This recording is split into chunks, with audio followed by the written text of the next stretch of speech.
जय श्री राधा माधव। सद्गुरुदेव भगवान की जय हो। परम पूज्य श्री भाई जी की पुस्तक से आज भाई जी कह रहे हैं, गोपियों का भगवान के प्रति प्रियतम भाव था, उनसे बढ़कर और कौन हो सकता है। चित भगवन में हो जाए, उस पर भगवान का स्वतत्व हो जाए। यह नहीं कि हम उसके द्वारा भगवान का भजन करें, उस पर भगवान का ही पूरा अधिकार हो जाना चाहिए। ऐसी स्थिति उन ब्रज सुंदरियों को ही प्राप्त हुई थी। इसी से उद्धव को गोपियों के पास भेजते समय भगवान उनसे कहते हैं कि वे क्या करती थी। वे जहाँ बैठती अपने प्रियतम भगवान की ही चर्चा किया करती थी, उसी का गान करती थी, उसी में संतुष्ट रहती थी और एकमात्र उसी में रमती थी।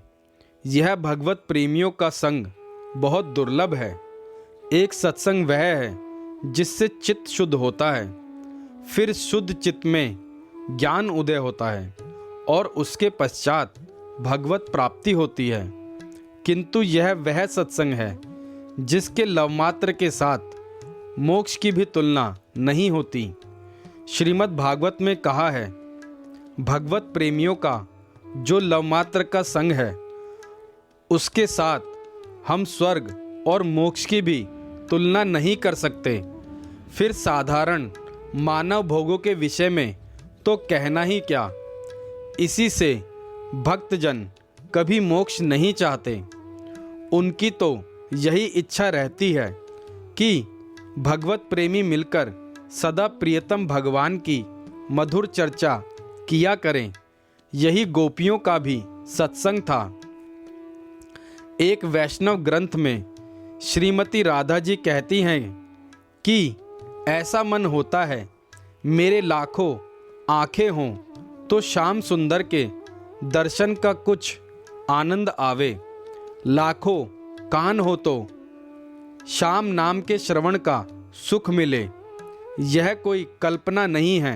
प्रेम चीज ही ऐसी है, जिस दिन हमें भगवान में प्रेम हो जाएगा, उस दिन उनका नाम हमें इतना प्राण प्यारा होगा कि वह हमारे जीवन की सबसे बढ़कर आवश्यक चीज बन जाएगा।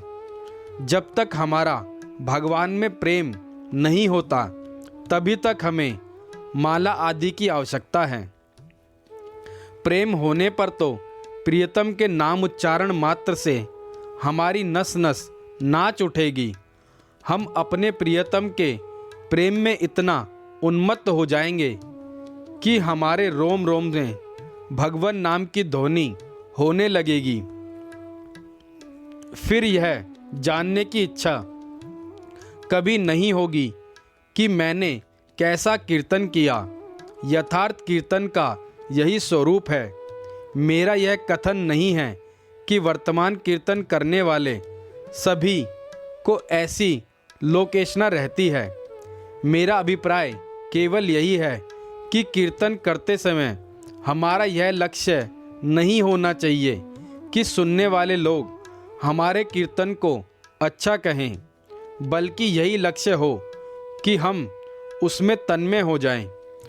द्रौपदी एक नाम पर ही भगवान प्रकट हो गए थे, परंतु हुए उसी समय थे जब उसने सबका आश्रय छोड़कर परम निर्भरता से भगवान को पुकारा था।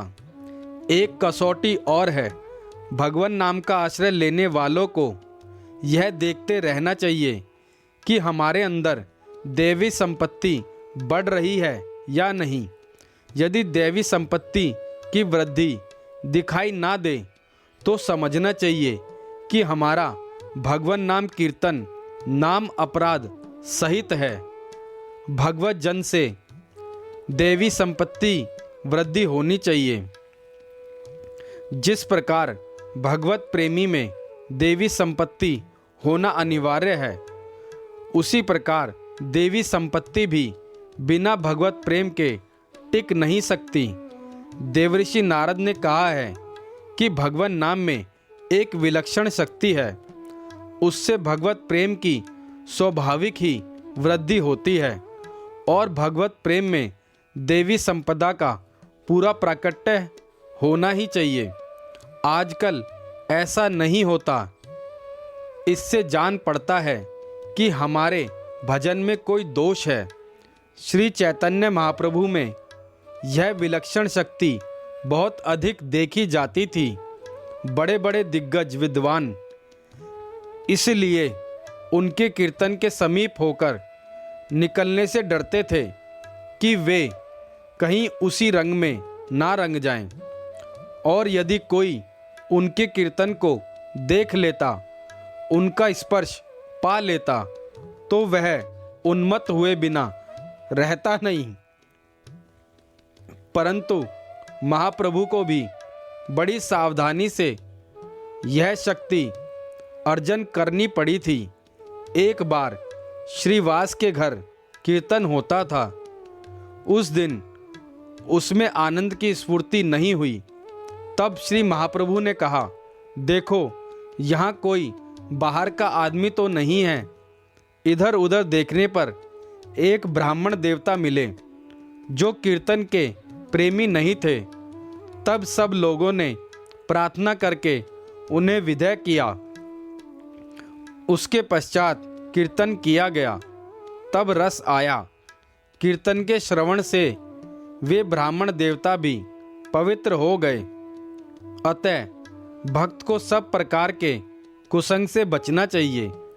हम लोगों को भी इस बात का संकल्प करना चाहिए कि हम तन्मय होकर श्रद्धा विश्वास सहित निष्काम भाव से प्रेम पूर्वक भगवान नाम का जप, स्मरण और कीर्तन करें। निष्काम भाव यहाँ तक हो कि हमें तो बस भगवान नाम का जप और कीर्तन ही करना है। यह नहीं देखना कि इससे भगवान भी रीझते हैं या नहीं। जय श्री राधा माधव।